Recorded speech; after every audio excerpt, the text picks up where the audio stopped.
Hello everyone, welcome back to the channel let's learn commerce. तो बेटा, जैसे कि हम लोगों का आज डे नंबर 7 है और हम लोग अपने थर्ड चैप्टर को वाइंड अप करने के तरफ बढ़ रहे हैं। हम लोगों को 3 चैप्टर कर लिए 7 दिन में। तो देखिए हमारी स्पीड और हमारे कॉन्सेप्ट कितनी जल्दी क्लियर हो रहे हैं। ठीक है, जैसे जैसे स्पीड बढ़ रही है वैसे वैसे हमारे कॉन्सेप्ट भी क्लियर होते जा रहे हैं। आज हम लोग अपना थर्ड चैप्टर का लास्ट टॉपिक जो हम लोग कर रहे थे, डायमेंशंस जो बिजनेस एनवायरनमेंट के रह गए थे, आज हम लोगों ने उसको कंप्लीट करना है। हम लोगों ने क्या क्या कर लिया था इस चैप्टर में, आइए देखते हैं। हम लोगों ने इसकी मीनिंग कर ली थी, हम लोगों ने इसके फीचर्स भी कर लिए थे, हम लोगों ने इसकी इंपॉर्टेंस भी कर ली थी। आज हम लोग को जो करना है, आज हम लोग का है dimensions of environment, business environment. तो बेटा हमने जैसे आपको बताया था कि 5 होते हैं। कितने होते हैं बेटा? 5। 5 का नाम क्या था? SLEPT, स्लेप, जिससे आपको बहुत ही ज्यादा प्यार है अपनी नींद से। तो एस से बेटा क्या है हमारा? सोशल। एस से हमारा क्या है बेटा? सोशल। एल से है हमारा लीगल। ई से है हमारा इकोनॉमिकल। और पी से है हमारा पॉलिटिकल। और टी से है हमारा टेक्नोलॉजिकल। ये हमारे 5 है। ठीक है, अब आज हम लोग का टारगेट यही है अपने 30 मिनट्स के अंदर कि हम लोग ये पांचों इन्वायरमेंट जो हैं एकदम बिल्कुल डिटेल्ड में खत्म करके ही उठे, ताकि इसके बाद आपको इस इन्वायरमेंट वाले टॉपिक में कोई भी दिक्कत नहीं आनी चाहिए। और बेटा इससे 4 मार्क्स का तो क्वेश्चन आना ही आना है, जिसमें आपको इन्वायरमेंट के बारे में पूछा जाएगा और आपको आइडेंटिफाई करना होगा कि बेटा कौन सा इन्वायरमेंट इसमें इफेक्ट हो रहा है। ठीक है बेटा, तो आइए स्टार्ट करते हैं सबसे पहले हम लोग अपने इस टॉपिक को, जिसका नाम है डायमेंशंस ऑफ बिजनेस एनवायरनमेंट। आइए सबसे पहले हमारा आता है इकोनॉमिक। आप इकोनॉमिक्स पढ़ते हैं, इकोनॉमिक्स में एक आपकी यूनिट है नेशनल इनकम की। तो नेशनल इनकम में आपके जितने भी टर्म्स आते हैं, अगर उस टर्म में कोई भी ऊपर नीचे हो रहा है तो आपका वो कौन सा एनवायरनमेंट कहलाएगा? इकोनॉमिक एनवायरनमेंट कहलाएगा। कौन सा एनवायरनमेंट कहलाएगा? इकोनॉमिक एनवायरनमेंट कहलाएगा। जैसे आप सीखते आए जीडीपी, जीएनबी, एनएनपी और इंटरेस्ट रेट के बारे में, एनएफआईए के बारे में, अगर इन सब में कोई भी चेंज आ रहा है बेटा, तो वो आपका होगा इकोनॉमिकल एनवायरनमेंट। वो कौन सा होगा बेटा? Economical environment. आइए रीडिंग करते हैं क्या लिखा है। अगर आपका इंटरेस्ट रेट में कोई ऊपर नीचे हो रहा है, या इन्फ्लेशन महंगाई में कुछ हो रहा है, या change in disposable income of a people, आपके खर्च करने के बाद कोई इनकम आपकी बच रही है, आपके स्टॉक मार्केट में कोई चेंज आ रहा है, आपकी वैल्यू ऑफ रूपी में कोई चेंज आ रहा है, डॉलर के मुताबिक आपका रुपीस कितना स्टैंड करता है, ये सब are some of the economic factors that can effect management practices in a business enterprise. ये सारी चीजें हैं जिसकी वजह से आपके बिजनेस पे इफेक्ट आएगा। और ये कौन से एनवायरनमेंट की बजाय आएगा बेटा? इकोनॉमिक एनवायरनमेंट की वजह से आपके में इफेक्ट आएगा। Short and long-term interest rates significantly affect the demand for the product and services. अगर इंटरेस्ट रेट की बात करें, जैसे अभी रिसेंटली बात करें, जीएसटी रेट हमारा कम हो गए हैं हर प्रोडक्ट पे, तो क्या उसकी वजह से हमारी डिमांड पे इफेक्ट नहीं आया? तो जी हाँ, बिल्कुल आया। तो अगर आपसे पूछा जाए कि ये कौन सा इन्वायरमेंट है, तो आप कहेंगे जीएसटी का रेट चेंज करने का जो इन्वायरमेंट है वो है बेटा इकोनॉमिक इन्वायरमेंट। और ये डिसीजन किसने लिया था बेटा? तो ये गवर्नमेंट ने लिया था। तो इसलिए ये पॉलिटिकल इन्वायरमेंट का भी इफेक्ट माना जाएगा। तो बेटा दो इफेक्ट हुए इसमें। देखो मैंने आपको एक फीचर भी बताया था, इंटररिलेटेडनेस का। तो अगर एक इन्वायरमेंट पे इफेक्ट आता है तो दूसरे इन्वायरमेंट पे भी आपका इफेक्ट आएगा ही आएगा। For example, in case of construction companies and automobile manufacturers, low longer term rate interest are beneficial because they result in increased spending by the consumer for buying homes and cars on the borrowed money. अगर अभी कोई bank वाले अपना rate of interest कम कर दें, तो क्या लोगों को आसानी से लोन ले पाएंगे? तो जी हाँ, बिल्कुल ले पाएंगे। तो क्या उसकी वजह से लोग आसानी से घर बनवा पाएंगे? जी हाँ, बिल्कुल बनवा लेंगे।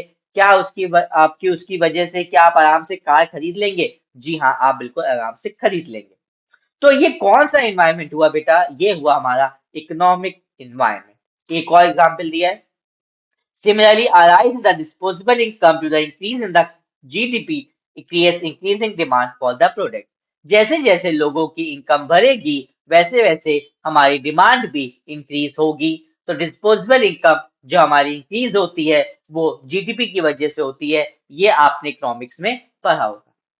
तो इन सब के अगर इनकी वजह से कोई भी इफेक्ट आ रहा है बेटा, तो वो आपका इकोनॉमिक एनवायरनमेंट होगा। क्लियर हो गई बात? आइए कंपोनेंट्स पढ़ लेते हैं, जिसकी वजह से आपको बहुत आसानी से केस स्टडी आइडेंटिफाई करने में आसानी होगी। Existing structure of the economy in terms of relative role of private and the public sector। आपका जो इकोनॉमी में प्राइवेटली कितना है और गवर्नमेंट के हाथ में कितना है, उस पे भी आपका इकोनॉमिक एनवायरनमेंट इफेक्ट करेगा। The rates of growth of GNP and per capita income at the current and the constant price. मैंने अभी आपको बताया कि अगर आपकी जीडीपी जीएनपी में कोई भी इफेक्ट आ रहा है, तो बेटा वो इकोनॉमिक एनवायरनमेंट कहलाएगा।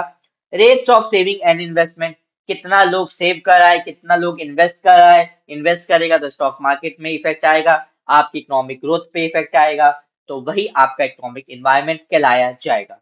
Volume of import and export of different items, आपकी जो इंपोर्ट है जो एक्सपोर्ट है उस पर भी इफेक्ट आएगा। Balance of payment and change in the foreign exchange reserve, जो भी आपका बैलेंस ऑफ पेमेंट में चेंज आ रहा है, वो भी आपका इकोनॉमिक एनवायरनमेंट कहलाएगा। एग्रीकल्चर में कितना आ रहा है, इंडस्ट्रियल प्रोडक्शन में कितना ट्रेंड है, ये सारा इफेक्ट आपका इकोनॉमिकल में आएगा। एग्रीकल्चर में कितना डिमांड है, इंडस्ट्रीज वालों की ये प्रोडक्ट की कितनी डिमांड है। Expansion of transportation and communication facilities, जैसे जैसे ट्रांसपोर्ट बढ़ेगा, हमारा क्या कहते हैं खर्चे भी इंक्रीज होंगे, हमारा जीडीपी बढ़ेगा, उसकी वजह से क्या हमारे सब पे इफेक्ट आएगा इकोनॉमी पे? जी हाँ, बिल्कुल आएगा।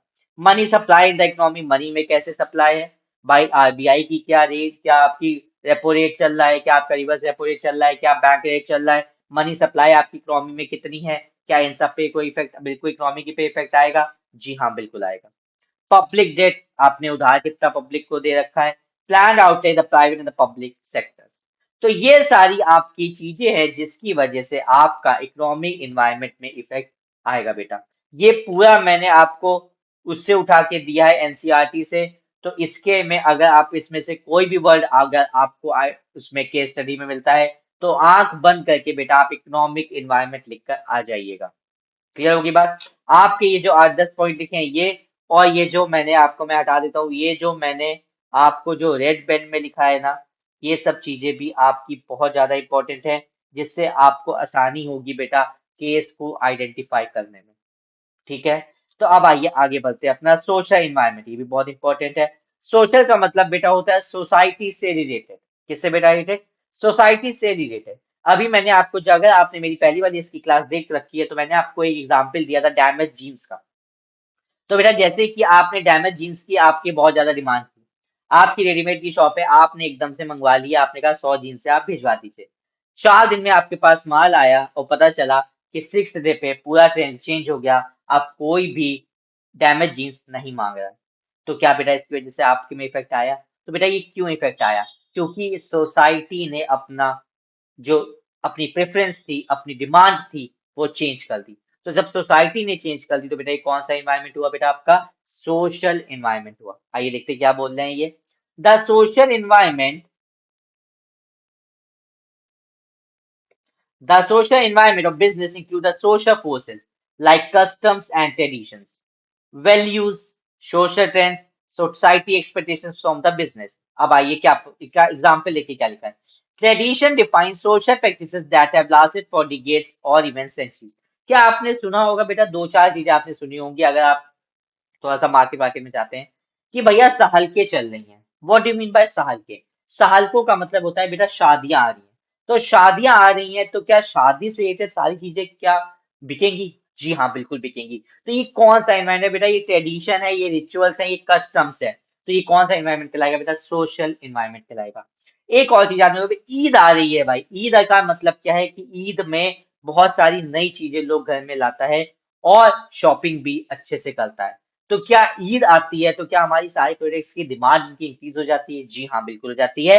ऐसे ही जैसे ही मैंने ईद का एग्जांपल दिया, क्या वैसे ही दिवाली पे मैं कहूँ क्या दियों की डिमांड बिल्कुल बढ़ जाती है, लाइट्स की डिमांड इंक्रीज हो जाती है। तो बेटा ये क्यों हो जाती है?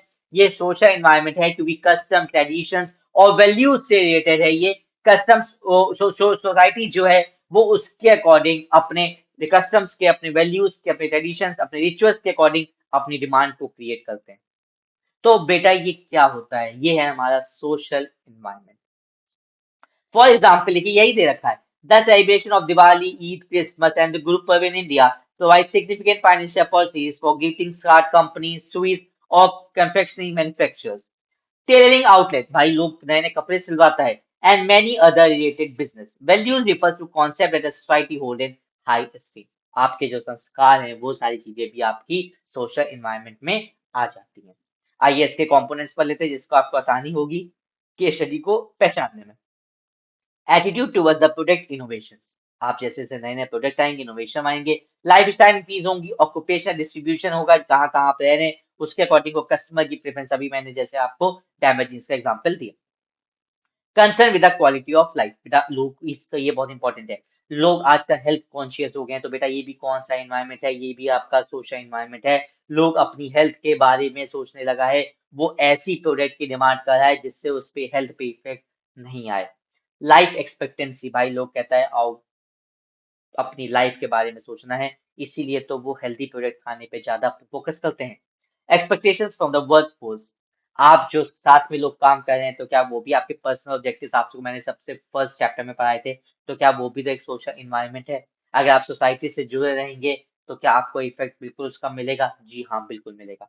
Shift in the preferences of the women in the work force, आजकल देखिए वुमेन वेलफेयर बहुत ज्यादा हो रहा है और वुमेन को वर्क फोर्स में मतलब मेन और वुमेन को दोनों को इक्वल माना जा रहा है। तो ये भी कौन सा एनवायरनमेंट है बेटा? Social environment. Birth and death rates, population की shift, educational system and literacy rates, consumption habits in the composition of the family. अभी मैंने आपको बताया कंजम्पशन हैबिट्स, हैबिट्स का मतलब बेटा क्या हुआ? हैबिट्स आपकी मैंने अभी बताया ना आपको कि जैसे कि आपने क्या कहते हैं हेल्थ प्रोडक्ट के बारे में भी मैंने आपको एग्जाम्पल दिया। तो ये आपका बेटा क्यों हो रहा है? Consumption habits. कौन सी हैबिट्स है बेटा? Consumption habits. क्लियर हो गई बात? तो ये सारी बातें आपके एनसीईआरटी से ही लिखी हैं।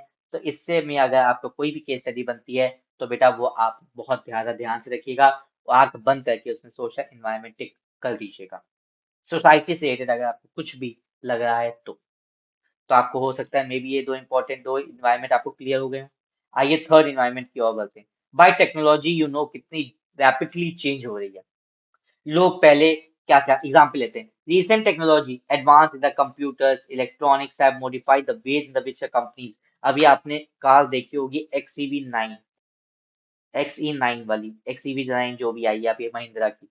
तो देखिए आप उसका लुक देखिए, आप उसकी टेक्नोलॉजी देखिए, उसकी स्क्रीन आजकल महिंद्रा वाली 3 स्क्रीन देने लगी, एक इधर एक इधर एक इधर।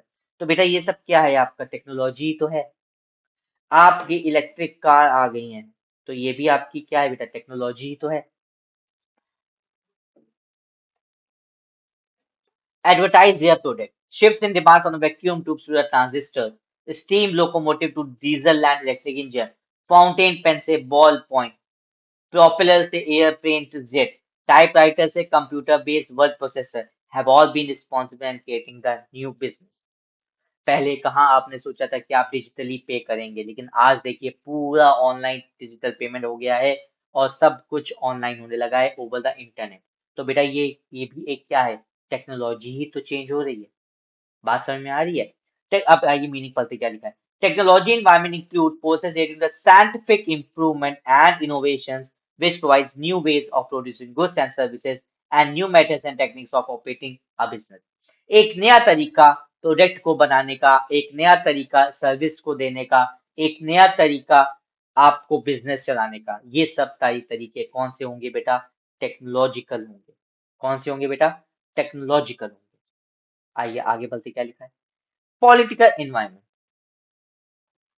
इसमें एक वर्ड अगर आ जाए बेटा इलेक्ट्रॉनिक, आंख बंद करके आप उसको टेक्नोलॉजिकल लिख कर आइएगा, मैं बता रहा हूँ इससे ऊपर का आपको वर्ड नहीं मिलेगा, ये मेरी गारंटी है।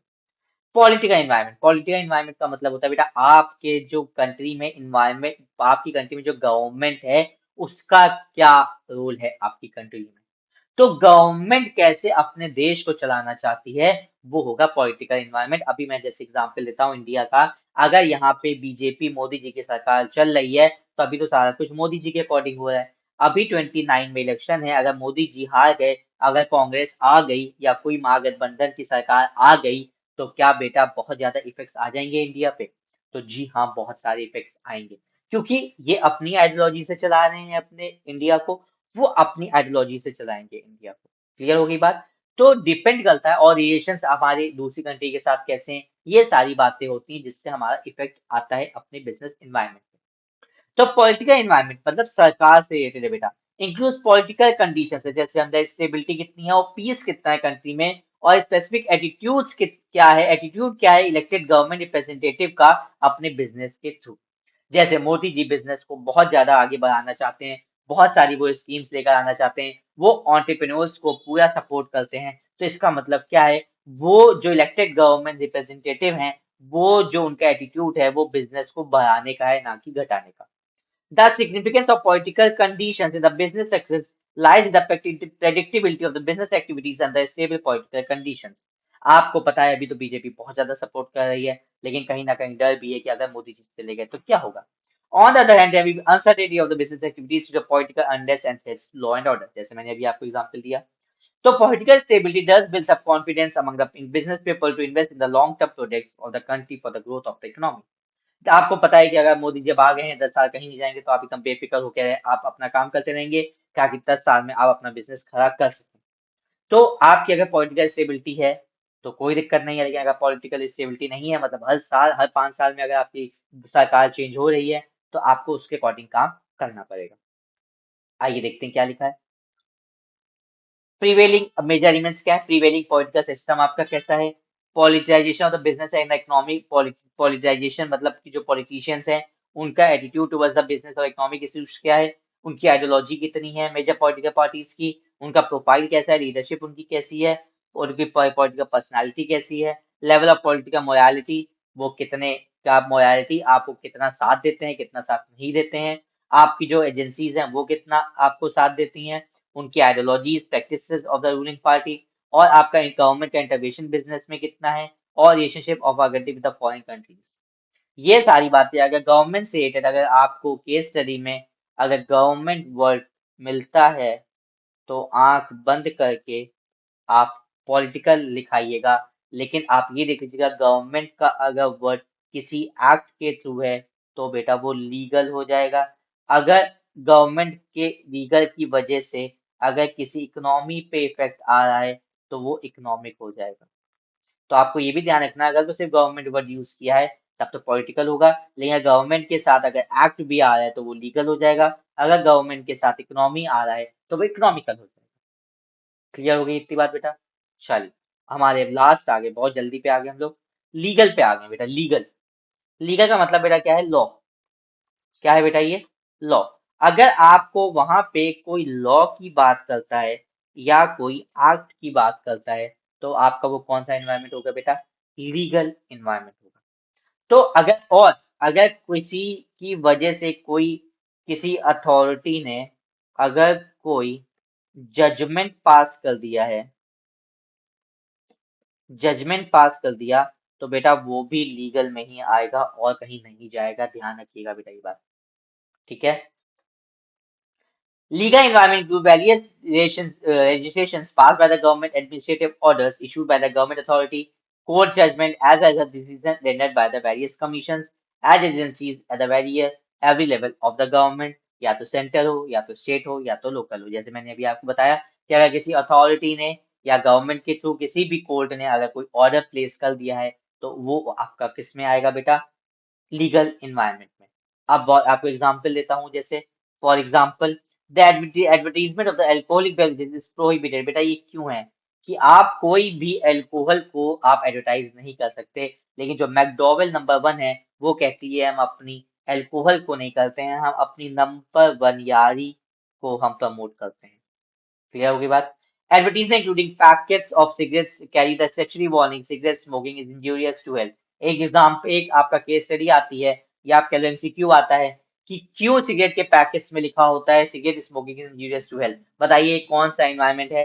तो आपको लगता है कि ये सोशल है क्योंकि सोसाइटी से रिलेटेड हो रहा है, लेकिन नहीं बेटा, ये लीगल एनवायरनमेंट है क्योंकि लीगल गवर्नमेंट कहती है, उनकी अथॉरिटीज कहती हैं कि अगर ऐसा आप कोई प्रोडक्ट बेच रहे हैं जिससे आपको सिगरेट या आपकी हेल्थ पे आना चाहिए तो आपको ये लिखना पड़ेगा। Similarly, advertisement of a baby food must necessarily inform that the potential buyer that mother's milk is the best. Mother's milk is the best for the infants या बेबीज। ऐसा आपको हर जैसे आपके जो पाउडर्स आते हैं तो आपको ये लिखना उस पे जरूरी है। तो क्यों जरूरी है बेटा? आपको लगता है कि सोशल है, लेकिन नहीं बेटा, ये आपका लीगल इन्वायरमेंट कहलाता है। All these regulations are required to be followed by the advertisers. ये सारी चीजें एडवर्टाइजर्स को फॉलो करनी चाहिए। तो ये कौन सा इन्वायरमेंट कहलाएगा बेटा? Legal environment. क्लियर होगी बात? अगर आपका जीडीपी आपने जितने आपने नेशनल इनकम में पढ़ा है, अगर उसकी वजह से कोई भी इफेक्ट आता है बेटा तो वो इकोनॉमिक होगा। अगर आपकी कोई हैबिट्स या सोसाइटी या ट्रेडिशंस रिचुअल कस्टम्स की वजह से कोई चेंज आ रहा है तो बेटा वो सोशल कहलाएगा। अगर कोई टेक्नोलॉजी में चेंज आ रहा है, टेक्नोलॉजी तो आपको बहुत आसानी से समझ में आ जाती है, सबसे ईजी आपको टेक्नोलॉजिकल पहचानने में होता है और पॉलिटिकल पहचानने में होता है। सारे आसानी से आइडेंटिफाई हो जाते हैं, कोई दिक्कत नहीं आती है बेटा। आपको जो रेड लाइन में लिखा है ये आप लिखाइएगा, एग्जाम पे लिखाइएगा। आपको 4 में 4 लाने से कोई भी नहीं रोक सकता, मैं आपको गारंटी देता हूँ। पॉलिटिकल एनवायरनमेंट अगर गवर्नमेंट से कोई रिलेटेड हो रहा है तो पॉलिटिकल एनवायरनमेंट होगा, लेकिन अगर गवर्नमेंट के साथ एक्ट आ रहा है तो वो लीगल भी होगा, लेकिन अगर गवर्नमेंट के डिसीजन से इकोनॉमी पे कोई इफेक्ट आ रहा है तो बेटा वो इकोनॉमिकल भी होगा। तो आखिरी में मैंने आपको बताया लीगल, अगर कोई अथॉरिटी जजमेंट या पास करता है तो वो लीगल एनवायरनमेंट होगा। अगर कहीं आप वर्ड एक्ट देख लेते हैं तो वो भी बेटा लीगल एनवायरनमेंट होगा। लेकिन अगर कोई जीएसटी एक्ट की बात करते तो बेटा आप आंख बंद के इकोनॉमिक में डाल दीजिएगा। क्लियर होगी बात? कोई डाउट? तो आज का हमारा topic business environment, dimensions of business environment जो था वो हम लोगों ने वाइंड अप कर दिया, और इसी के साथ हमारा थर्ड चैप्टर भी वाइंड अप हो चुका है। अब हमारा नेक्स्ट चैप्टर जो है बेटा वो प्लानिंग का है। बहुत ही इजी चैप्टर है जिसमें आपको कोई भी दिक्कत नहीं आएगी। आप अपने फ्रेंड्स के साथ को बताइए कि 30 मिनट सीरीज चल रही है, अगम है ना करवा देगा। आपको इसको देखना है ताकि आपको बीएससी में 95 प्लस लाने से कोई भी नहीं रोके। क्लियर होगी बात? मैंने आपको अपना नंबर भी दिया हुआ है, कोई भी डाउट है आप इस नंबर पे मेरे को कांटेक्ट कर सकते हैं, और या आप मेरे को इस पे भी डीएम कर सकते हैं इंस्टाग्राम की आईडी पे हमारी। आपको तुरंत इंस्टेंट रिप्लाई आपको मिलेगा। अगर कोई भी आपको दिक्कत हो, जो आपकी स्क्रीन पे लोगो लिख कर आ रहा है यही वाला पेज है मेरा, आप इस पे डीएम कभी भी कर सकते हैं और इस पे आपको बहुत सारी यूजफुल चीजें भी मिलती आएंगी। अगर किसी को ये पीडीएफ भी चाहिए नोट्स की तो मेरे को डीएम करें, मैं फ्री ऑफ कॉस्ट उसको एकदम दे दूंगा। ठीक है बेटा? अपने फ्रेंड्स के साथ जरूर शेयर करिएगा, आप अपना ही फायदा ना करिए, साथ में अपने फ्रेंड्स का भी फायदा करिए। ठीक है? तो चलिए मिलते हैं अब नेक्स्ट क्लास में प्लानिंग चैप्टर के साथ। तब तक tata bye bye, take care.